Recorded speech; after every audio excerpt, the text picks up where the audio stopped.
আল্লাহ রসুল সাল্লাল্লাহু আলাইহি সাল্লাম বলেছেন যে কাল কিয়ামতের ময়দানে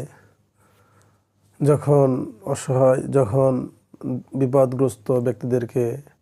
দুনিয়াতে যারা বিপদগ্রস্ত হয়েছিল, ধৈর্য ধারণ করেছিল, বিপদে পড়েছিল, বালা মুসিবতে পড়েছিল,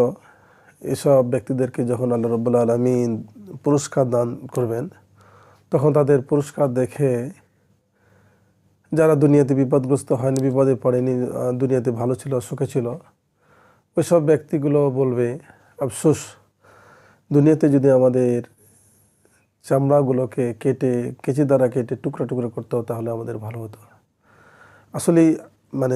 ধৈর্যশীল আল্লাহ রাব্বুল আলামিন বলছেন সূরা কোরআনে অসংখ্য জায়গাতে আস্তাইনু বিস-সাবরি ওয়াস-সালাহ, তোমরা ধৈর্য ধারণ কর, তোমরা সাহায্য প্রার্থনা কর ধৈর্য এবং নামাজের মাধ্যমে। তারপরে সূরা নাহলে 126 নম্বর আয়াতের শেষ অংশে বলছে যে তুমি ততটুকু প্রতিশোধ নাও যতটুকু তোমার প্রতি প্রতিশোধ নেওয়া হয়েছে, আর তুমি যদি ধৈর্যশীল হও, ক্ষমা করে দাও, তাহলে তো তোমার জন্য ভালো। আসলে এই ধৈর্যের যে এত বহুত গুণ, বাংলায় কথা বলা আছে যে প্রচলিত বাক্য, ধৈর্যের বহুত গুণ লোকে বলে ঢিলা,